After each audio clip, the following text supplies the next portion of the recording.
नमस्कार, आप देख रहे हैं बढ़ती कलम न्यूज, जहां हर खबर मिलती है सच्चाई के साथ, बिना किसी शोर के।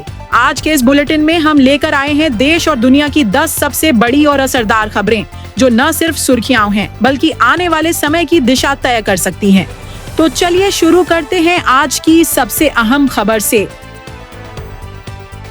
कोटा से नागदा तक फैले 549 किलोमीटर लंबे रेल मार्ग पर अब ट्रेनें आपस में नहीं टकरा सकेंगी, क्योंकि यहां पूरी तरह से कवच 4.0 ऑटोमेटिक ट्रेन प्रोटेक्शन सिस्टम लागू कर दिया गया है।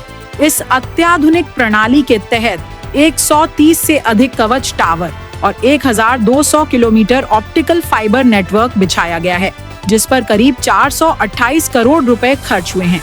लोको पायलट द्वारा ब्रेक न लगाने की स्थिति में भी ट्रेनें आमने सामने आने पर स्वतः रुक जाएंगी।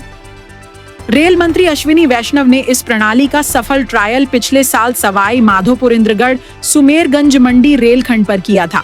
यह प्रणाली कोहरे जैसी स्थितियों में भी ट्रेन संचालन को सुरक्षित बनाती है। सिर्फ 1.25 साल में इसे लागू करना एक बड़ी उपलब्धि है, जबकि कई विकसित देशों को ऐसी तकनीक स्थापित करने में 20 से 30 साल लग जाते हैं। बढ़ते हैं अगली खबर की तरफ। ओडिशा और आंध्र प्रदेश में चक्रवात मोंथा ने तबाही मचा दी है। भारी बारिश और भूस्खलन की वजह से कई घर क्षतिग्रस्त हो गए हैं और जनजीवन अस्त व्यस्त हो गया है। प्रशासन ने तटीय इलाकों में अलर्ट जारी कर दिया है और राहत बचाव कार्य शुरू कर दिए गए हैं। मौसम विभाग ने अगले 48 घंटे को संवेदनशील बताया है। मछुआरों को समुद्र में न जाने की सलाह दी गई है और कई जिलों में स्कूल बंद कर दिए गए हैं। चक्रवात की दिशा और गति पर लगातार नजर रखी जा रही है। बढ़ते हैं अगली खबर की तरफ।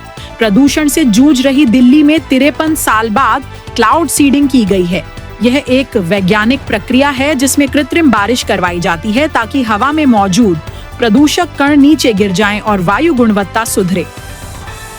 पर्यावरण मंत्रालय ने इसे एक प्रयोगात्मक कदम बताया है। अगर परिणाम सकारात्मक रहे तो इसे अन्य प्रदूषित शहरों में भी लागू किया जा सकता है।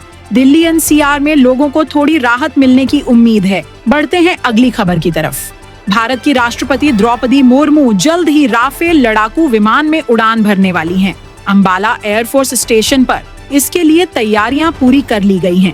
यह उड़ान भारतीय वायुसेना के इतिहास में एक ऐतिहासिक क्षण होगा। राष्ट्रपति का यह कदम महिला नेतृत्व और सैन्य प्रतिष्ठानों के बीच सहयोग का प्रतीक माना जा रहा है। इससे देश की रक्षा क्षमताओं और राष्ट्रपति की सक्रिय भूमिका को एक नई पहचान मिलेगी। बढ़ते हैं अगली खबर की तरफ। प्रधानमंत्री नरेंद्र मोदी आज मुंबई में ग्लोबल मैरीटाइम सीईओ फोरम को संबोधित करेंगे। यह कार्यक्रम समुद्री व्यापार, पोर्ट डेवलपमेंट और ब्लू इकोनॉमी को लेकर आयोजित किया गया है।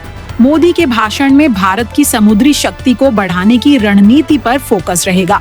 साथ ही अंतर्राष्ट्रीय निवेशकों को भारत में पोर्ट इंफ्रास्ट्रक्चर में निवेश के लिए आमंत्रित किया जाएगा। बढ़ते हैं अगली खबर की तरफ। गूगल ने भारत के विशाखापत्तनम में $15 बिलियन का एआई डेटा सेंटर स्थापित करने की घोषणा की है। यह अमेरिका के बाहर कंपनी का सबसे बड़ा हब होगा, जिससे भारत को टेक्नोलॉजी और रोजगार दोनों मोर्चों पर नई पहचान मिलेगी। इस सेंटर से भारत में क्लाउड सेवाओं, मशीन लर्निंग और डेटा एनालिटिक्स को नई गति मिलेगी।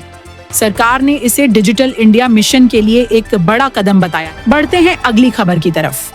दिल्ली एयरपोर्ट पर खड़ी एयर इंडिया की एक बस में अचानक आग लग गई। घटना के समय बस खाली थी, जिससे कोई हताहत नहीं हुआ। आग लगने के कारणों की जांच की जा रही है। फायर ब्रिगेड की टीम ने समय रहते आग पर काबू पा लिया। एयरपोर्ट प्रशासन ने सुरक्षा व्यवस्था की समीक्षा के आदेश दिए हैं ताकि भविष्य में ऐसी घटनाएं न हो। बढ़ते हैं अगली खबर की तरफ। पंजाब के मोहाली स्थित चटबीर जू में आग लगने से 18 ई रिक्शा जलकर खाक हो गए। गनीमत रही कि जानवरों को कोई नुकसान नहीं पहुंचा।